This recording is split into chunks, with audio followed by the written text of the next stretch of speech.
പുതിയൊരു വീഡിയോയിലേക്ക് എല്ലാവർക്കും സ്വാഗതം. മുടിയുടെ പ്രശ്നങ്ങൾ നമ്മളെ എല്ലാവരെയും അലട്ടിക്കൊണ്ടിരിക്കുന്നതാണ്. മുടി വളരുന്നില്ല, മുടി പൊഴിയുന്നു, അതുപോലെ മുടിയിൽ താരനുണ്ടാകുന്നു, അതുപോലെ മുടിയുടെ അറ്റമെല്ലാം പിളർന്നു പോകുന്നു, മുടിക്ക് കറുപ്പില്ല. അങ്ങനെ ഓരോരോ പ്രശ്നങ്ങളാണ് നമുക്കെല്ലാം ഉള്ളത്. നമുക്ക് ഒരു പരിധിവരെ നമ്മുടെ വീട്ടിലുള്ള സാധനങ്ങളൊക്കെ ഉപയോഗിച്ച് നമുക്ക് ഇതൊക്കെ നേടിയെടുക്കാവുന്നതാണ്. ഈ പ്രശ്നങ്ങൾ മാറ്റിയെടുക്കാവുന്നതാണ്. നമുക്ക് തലയിൽ നന്നായിട്ട് നമ്മൾ ഏതാണോ തേക്കുന്ന എണ്ണ നന്നായിട്ട് തേച്ച് മസാജ് ചെയ്യുക. തലയുടെ അറ്റത്തും മുടിയിലും തലമുടിയിലും തലയോട്ടിയിലും ഒക്കെ നന്നായിട്ട് പുരട്ടി മസാജ് ചെയ്തതിന് ശേഷം നമുക്ക് ഉഴുന്ന് വീട്ടിൽ നമ്മൾ ദോശ ഇഡ്ഡലിയൊക്കെ ഉണ്ടാക്കാനായിട്ട് അരയ്ക്കുമല്ലോ, അന്നേരം എടുത്താൽ മതി. അതിന് പ്രത്യേകിച്ച് അരയ്ക്കുകയൊന്നും വേണ്ട. അപ്പോൾ അന്നേരം എടുത്ത് വെക്കുന്ന ഉഴുന്ന് ഞാൻ അങ്ങനെയാണ് ചെയ്യുന്നത്. നേരത്തെ തൊട്ടേ ചെയ്യുന്നതാണ്. എന്നും ഉഴുന്ന് തലയിൽ തേക്കുമായിരുന്നു. അപ്പോൾ അങ്ങനെ എടുത്ത് വെക്കുന്ന ഉഴുന്ന് നമ്മൾ കുളിക്കുന്നതിന് മുമ്പ് എണ്ണയെല്ലാം തേച്ചതിന് ശേഷം ഉഴുന്ന് ഉപയോഗിച്ച് മുടിയിലും എല്ലാം നല്ലോണം തലയോട്ടിയിലുമൊക്കെ തേക്കാവുന്നതാണ്. തലയിലൊക്കെ സ്കാൽപ്പിലൊക്കെ തേച്ച് നല്ലോണം മസാജ് ചെയ്തതിന് പെട്ടെന്ന് കഴുകിക്കളഞ്ഞോണം. ഒത്തിരി നേരം ഇരുന്നാൽ തണുപ്പായതുകൊണ്ട് ചിലപ്പം ജലദോഷമൊക്കെ നമുക്ക് പിടിക്കാൻ സാധ്യതയുണ്ട്. അപ്പോൾ ഞാൻ ശകലനേരമൊക്കെ വെക്കും, എനിക്ക് വലിയ കുഴപ്പമില്ല.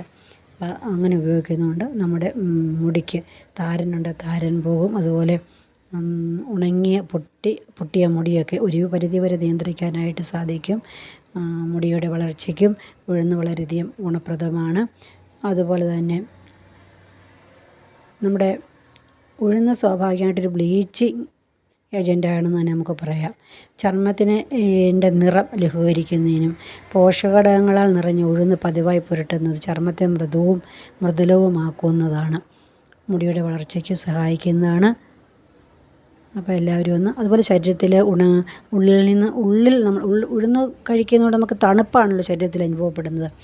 അപ്പോൾ അതുപോലെ തന്നെ ഈ ഉഴുന്ന് സ്വല്പം അരച്ചെടുത്തിട്ട് തൈരിനൊപ്പം ചേർത്ത് പേസ്റ്റ് രൂപത്തിലായിട്ട് നമുക്ക് ടാനുള്ള ഭാഗത്ത് പുരട്ടിയാൽ 10 മിനിറ്റിന് ശേഷം നമുക്ക് കഴുകിക്കളയാവുന്നതാണ്. അപ്പോൾ ഒരു പരിധിവരെ ഈ ടാനൊക്കെ നിയന്ത്രിക്കാനായിട്ട് സാധിക്കും.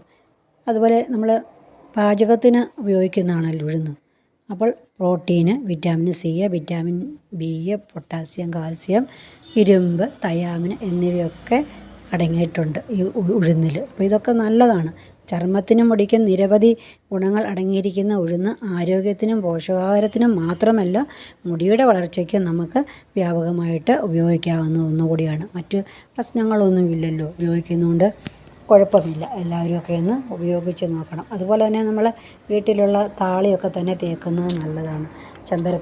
ചെമ്പരത്തിയുടെ ഇലയും പൂവും കൂടെ നന്നായിട്ട് അരച്ചിട്ട് അത് തലയിൽ തേക്കുന്നത് നല്ലതാണ്. ആഴ്ചയിലൊന്നൊക്കെ തേക്കുക, അല്ലെങ്കിൽ മാസത്തിലൊന്നെങ്കിലും ഇത് തേക്കേണ്ടതാണ്. പിന്നെ നമുക്ക് കിട്ടുന്ന കുറുന്തോട്ടിയൊക്കെ നല്ലതാണ്. അങ്ങനെ പ്രകൃതിയിൽ നിന്നും കിട്ടുന്ന സാധനങ്ങളൊക്കെ തന്നെ ഉപയോഗിച്ച് നമുക്ക് താളിയായിട്ട് ഉപയോഗിക്കാവുന്ന. എല്ലാവരുമൊക്കെ ഒന്ന് ഉപയോഗിച്ച് നോക്കണം. നല്ലതാണ് മുടി വളർച്ചയ്ക്ക്. Okay, by.